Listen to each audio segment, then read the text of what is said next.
Hi friends, welcome to my channel. Lakshmi జానుని పక్కన కూర్చోబెట్టుకొని, నువ్వు నాకన్నా చాలా ఎక్కువగా చదువుకున్నావు, అటువంటి నువ్వు ఇంట్లో ఉండి పనులు చేయడం ఏంటి, నువ్వు చాలా సాధించాలి అని లక్ష్మి జానుని ప్రోత్సహిస్తూ ఉండగా, లేదక్క నువ్వు సాధించేవి అన్నీ నాకే సొంతం కాబట్టి నేను ఒకటే, నువ్వు అక్కడ ఆఫీస్లో పని చేసొచ్చి ఇక్కడ ఇంట్లో పనులు చేయడం నాకు ఇష్టం లేదక్క అని అంటూ జాను లక్ష్మి జాబ్ ఆఫర్ని తిరస్కరిస్తుంది. ఇక వివేక్ మాటలతో అవన్నీ గుర్తొస్తూ ఉంటాయి. జానుకి వివేక్ అడిగే ప్రశ్నలకి సమాధానం చెప్పలేక సైలెంట్గా ఉండిపోతుంది. మళ్ళీ వివేక్ ఇలా అంటూ ఉంటాడు, నీకొక్క మాట చెప్పనా, ఒకసారి మీ అక్క అదే మా వదిన ఏమందో తెలుసా? వివేక్, నువ్వు జానుని పెళ్లి చేసుకున్నావు కదా, నీకు జాను గుచ్చి ఏం తెలుసు అని నన్ను అడిగింది. అప్పుడు నేనేం సమాధానం చెప్పానో తెలుసా? ఏం తెలియకుండానే జానుని పెళ్లి చేసుకున్నానా వదినా అని అంటుంటే, నువ్వు ఎందుకు చేసుకున్నావో కానీ నీకేం తెలుసో చెప్పు అని అంటూ ఉంటుంది లక్ష్మి. అప్పుడు వివేక్, జాను చాలా మంచిది, నీలాగా ఉంటుంది, తను నాకు సూట్ అవుతుంది వదిన అని నేను చెప్తే, నీకు తెలియని కోణం ఒకటి ఉంది, నేను చెప్పనా వివేక్, తను ఎదిగిన పసిపిల్ల, చాలా మొండితనం, ప్రేమిస్తే ప్రాణమిస్తుంది, ద్వేషిస్తే ఎక్కడి దాకైనా వెళ్తుంది, కోపం వస్తే తట్టుకోవడం కష్టం, చాలా మొండిపిల్ల, కాబట్టి నువ్వు తనని జాగ్రత్తగా చూసుకోవాలి వివేక్, తనకి అమ్మైనా అక్కైనా నేనే, కాబట్టి నేను నీకు చెప్తున్నాను, నువ్వు తనని మంచిగా చూసుకుంటావని నేను అనుకుంటున్నాను వివేక్ అని లక్ష్మి నా దగ్గర మాట తీసుకుందని వివేక్ జానుకి చెప్తూ ఉండగా, ఇక జాను లక్ష్మి గురించి తప్పుగా అనుకున్నందుకు మనసులో బాధపడుతూ ఉంటుంది. ఇక వివేక్ ఇలా అంటూ ఉంటాడు, లక్ష్మి గారి చెల్లెలుగా నీకు, మిత్రగారి చెల్లెలుగా తమ్మునిగా నాకు చాలా మర్యాద విలువ ఉన్నాయి, మన స్థానాలు వాళ్ళ గుండెల్లో, అంతకు మించి స్థానం మనకు అవసరం లేదు, నువ్వు ఇది అర్థం చేసుకుంటే బాగుంటుంది జాను అని అంటూ జానుని మార్చడానికి, లక్ష్మీ వదినతో పోటీ పడకుండా ఉండడానికి వివేక్ ప్రయత్నిస్తూ ఉంటాడు. ఇక పిల్లలిద్దరూ ఆడుకుంటూ ఉండగా జయదేవ్ నందన్ గారు అక్కడికి వస్తారు. ఇక తాతయ్య అంటూ వారి కాళ్ళని చుట్టేసుకుంటారు పిల్లలు. జయదేవ్ నందన్ని అక్కడ చూసి దేవయాని షాక్ అవుతుంది. ఏంటి బావగారు మీరిక్కడ అని అంటూ ఉండగా, పిల్లల కోసం వచ్చాను, ఈరోజు ఊళ్ళో మా కోడళ్ళు చేసిన మంచి పనులు కూడా తెలుసుకొని అభినందించడానికి వచ్చాను అని అనగానే, మేమే వస్తున్నాం కదా అక్కడికి, మీరు రావడం ఎందుకు అని అంటుంటుంది దేవయాని. అంతేకాదు, పార్థసారథి గారికి అలా జరిగింది కదా, ఒక్కసారి పలకరించిపోదామని వచ్చాను అని అంటూ వెళ్ళిపోతూ ఉంటాడు జయదేవ్ నందన్. ఇక అయోమయంలో ఉన్న దేవయానిని మనిష ఇలా అంటుంటుంది, వాళ్ళ కోసం కాదంటే అంకుల్ వచ్చింది అని అనగానే, ఎందుకు అని అడుగుతూ ఉంటుంది దేవయాని. మిత్రకి మళ్ళీ గండం మొదలైంది అని అనేస్తుంది మనీష. ఏంటి నీకెలా తెలుసు అని అడుగుతుండగా, ఆ అరెస్ట్ అయిన నరసింహం మిత్ర పైన అటాక్ చేయడానికి మనుషులని పెట్టాడంట, లక్ష్మి పసుపు కుంకుమలని తుడిచేయాలని ట్రై చేస్తున్నాడంట. ఈరోజు లక్ష్మి పుట్టింటి చీర తీసుకుంటుంది కదా, ఆ రోజే తన పసుపు కుంకుమలని తుడిచేసి తనకి శిక్ష విధించాలని మిత్ర పైన అటాక్ చేస్తున్నాడంట అని అనేస్తుంది మనీష. అంతేకాదు, తను ఒక లక్ష్మిని కాదు, మన ఫ్యామిలీ మొత్తాన్ని టార్గెట్ చేశాడు, అందుకే ల్యాండ్ మైన్ పెట్టాడు, కానీ అది మిస్ అయింది అని బాధగా మనీష చెప్తూ ఉంటుంది.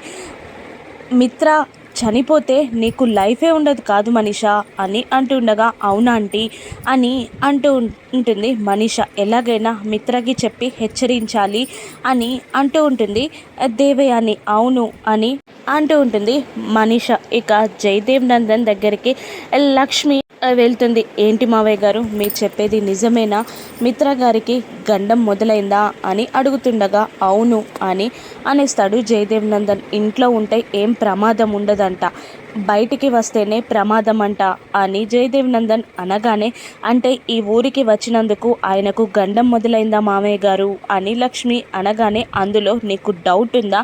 ఇక్కడికి వచ్చినందుకే మిత్రకి గండం మొదలైంది అని అప్పుడే అక్కడికి వస్తున్న మనీష లక్ష్మిని తిడుతూ ఉంటుంది. ఏంటి మనీష నువ్వు మాట్లాడేది అని జయదేవ్ నందన్ అంటూ ఉండగా, అందులో కొత్తగా చెప్పేదేముంది మామయ్య గారు, ఇక్కడికి రావడం వల్లే కదా లక్ష్మికి గండం గూర్చి తెలిసింది, మిత్రాకి గండం మొదలైంది అని అంటుండగా, ఎన్నిసార్లు మిత్రాన్ని గండం నుండి లక్ష్మి కాపాడలేదు అని అంటూ ఉంటాడు జయదేవ్ నందన్.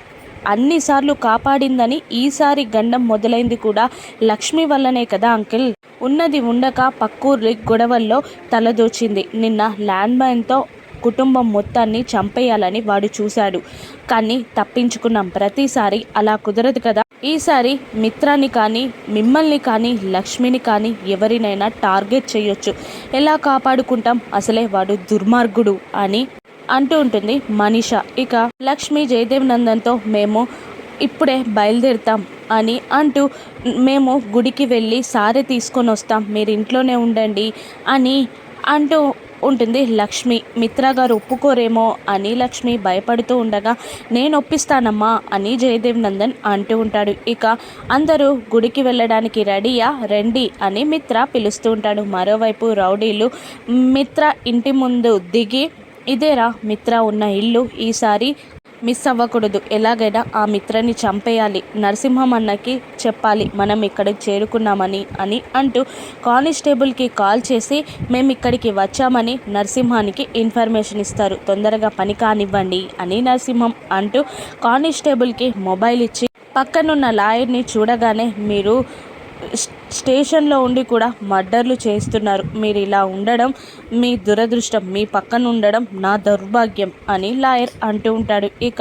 మిత్ర అందరినీ పిలిచి గుడికి బయలుదేరమని అంటూ ఉండగా, లక్ష్మి మేం మాత్రం వెళ్ళొస్తాం, నేను జాను మనీషా చిన్నత్తయ్య గారు వెళ్ళొస్తాం, మీరు మామయ్య వివేక్ పిల్లలు ఇంట్లోనే ఉండండి అని లక్ష్మి అనగానే, ఎందుకు మేము వస్తాం వదిన అని అనేస్తాడు వివేక్. ఇది ఆడవాళ్ళ పూజ, మీరుండండి మేము వెళ్ళొస్తాం అని లక్ష్మి అంటూ, జాను పద అంటూ వాళ్ళని తీసుకొని వెళ్తూ, బయటున్న పని మనుషులకి ఎవరిని లోపలికి రానివ్వకండి, జాగ్రత్తగా చూసుకోండి అని ఇన్స్ట్రక్షన్స్ ఇస్తూ ఉండగా, మిత్ర అనుమానంగా ఎనీ ప్రాబ్లం లక్ష్మి అని అడుగుతూ ఉంటాడు. ఇక ఏం లేదండి అని అంటూ వాళ్ళు గుడికి బయలుదేరుతారు. మళ్ళీ మిత్ర వెళ్ళబోతూ ఉండగా, నీతో కాస్త మాట్లాడిరా ఇలారా అని అంటూ మిత్రాన్ని పక్కకి తీసుకెళ్తాడు జయదేవ్ నందన్.